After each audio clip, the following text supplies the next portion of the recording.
आज की इस वीडियो में हम आपके लिए नॉलेजफुल जानकारी लेकर के आए हैं। वीडियो को पूरा देखिएगा और अपने दोस्तों के साथ शेयर करिएगा। और भी ऐसी नॉलेजेबल जानकारी पाने के लिए चैनल को सब्सक्राइब कर ऑल सेलेक्ट कर दीजिए।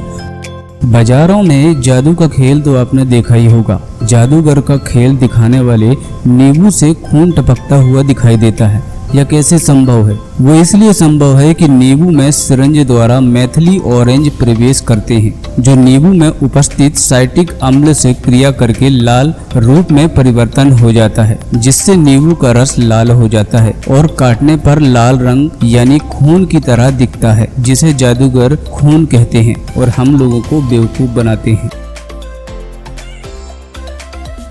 क्या आप जानते हैं कि बरसने वाले बादल काले क्यों दिखाई देते हैं? नहीं तो हम आपको बताते हैं। हम जानते हैं कि बादलों में पानी की संख्या छोटी छोटी बूंदें होती है। कुछ बादलों में इन बूंदों की संख्या बहुत अधिक होती है तो दूसरों में बहुत कम। कुछ बादल सफेद रंग के दिखाई देते हैं तो कुछ भूरे रंग के दिखाई देते हैं। बरसने वाले बादल आमतौर पर काले दिखाई देते हैं। क्या तुम जानते हो कि बादलों का रंग काला क्यों दिखाई देता है? जब किसी वस्तु पर सूर्य का प्रकाश पड़ता है तो उसका कुछ भाग परिवर्तित हो जाता है और कुछ वस्तु द्वारा अवशेषित कर लिया जाता है। चमकीली वस्तुएं अक्सर अपने ऊपर पड़ने वाली प्रकाश को परिवर्तित करती है। यदि कोई वस्तु उस पर पड़ने वाले प्रकाश को पूरी तरह अवशेषित कर लेती है तो वह काले रंग की दिखाई देती है। वास्तव में काला रंग कोई रंग नहीं है। प्रकाश के साथ रंग जब किसी वस्तु द्वारा अवशेषित कर लिया जाता है तो उस वस्तु का रंग काला दिखाई देता है।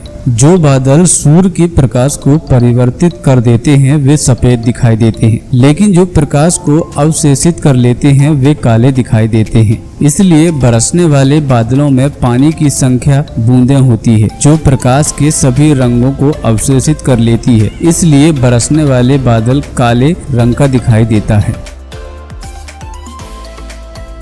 प्याज काटने पर आंसू क्यों आते हैं? अक्सर लोगों को प्याज काटने पर आंसू आते हैं। इसे रोना नहीं कहा जा सकता, क्योंकि प्याज काटने का असर हमारी संवेदनाओं पर नहीं पड़ता है। ये तो मात्र एक मामूली सी प्रक्रिया है जो प्याज में मौजूद थियोप्रोपनॉल सल्फर डाइऑक्साइड के कारण होता है। दरअसल प्याज में इस तत्व में तीखा स्वाद और अप्रिय महक पाई जाती है, जो प्याज के काटने के साथ वाष्प बनकर उड़ने लगती है और जैसे ही इस वाष्प का संपर्क हमारी आंखों से होता है वह आंखों में जलन पैदा कर देती है और आंखों में संवेदनशीलता के कारण आंसू आने लगते हैं।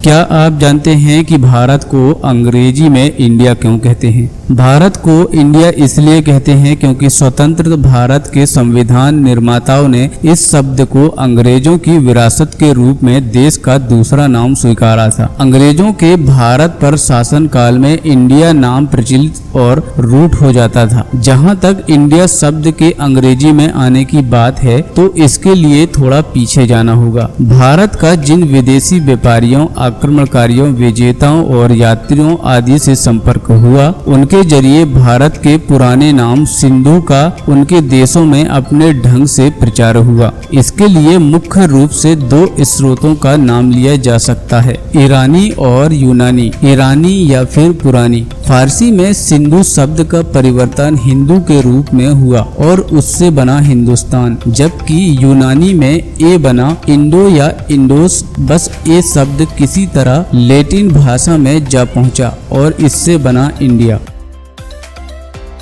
क्या आप जानते हैं कि हिचकी आने की वजह क्या होती है? हिचकी हमारे डायफ्राम सिकुड़ने से आती है। डायफ्राम एक मांसपेशी होती है जो छाती के खोखल को हमारे पेट के खोखल से अलग करती है। ये सांस लेने की प्रक्रिया में बड़ी महत्वपूर्ण भूमिका निभाती है। फेफड़ों में हवा भरने के लिए डायफ्राम का सिकुड़ना जरूरी होता है। अब सवाल उठता है कि हिचकी क्यों आती है? होता यह है कि डायफ्राम को नियंत्रित करने के लिए नाड़ियों में कुछ उत्तेजना होती है, जिसकी वजह से डायफ्राम बार बार सिकुड़ता है और हमारे फेफड़े तेजी से हवा अंदर खींचते हैं। ऐसा जोर जोर से हंसने तेज मसाले वाला खाना खाने, जल्दी खाने या फिर पेट फूलने से होता है। यानी उत्तेजना का कारण होता है हवा। आमतौर पर ये डकार से बाहर आ जाती है, लेकिन कभी कभी ये खाने की तहों के बीच फंस जाती है। हिचकी इस हवा को बाहर निकालने का उपाय है। हिचकी रोकने के लिए कार्बन डाइऑक्साइड की मात्रा बढ़ाना जरूरी है, इसलिए सांस रोकना, धीरे धीरे पानी पीना कारगर साबित हो सकता है। अब आपको ये तो पता चल गया होगा कि हिचकी क्यों आती है और उसे कैसे रोका जा सकता है। क्या आप जानते हैं कि सुनामी क्या होता है? जब धरती हिलती है तो भूकंप आता है, और जब यही भूकंप समुद्र में आता है तो सुनामी बन जाता है। यानी समुद्र में उठा तूफान ही सुनामी कहलाती है। समुद्री तूफान को जापान में सुनामी कहा जाता है। जापानी भाषा में सु का मतलब समुद्र और नमी का मतलब लहरें होता है। पूरी दुनिया में जापान को ही सुनामी के लिए सबसे ज्यादा संवेदनशील इलाका माना जाता है। जापान में अब तक लगभग 200 बार सुनामी का कहर बरपा चुका है। जब समुद्र के गर्भ में तेज हलचल होती है तो समुद्र की ऊंची लहर समुद्र के किनारों को अपने चपेट में ले लेती है। हालांकि जब समुद्र में ज्वार आता है तो भी समुद्र में ऊंची लहरें उठती है। इसी को सुनामी कहते हैं।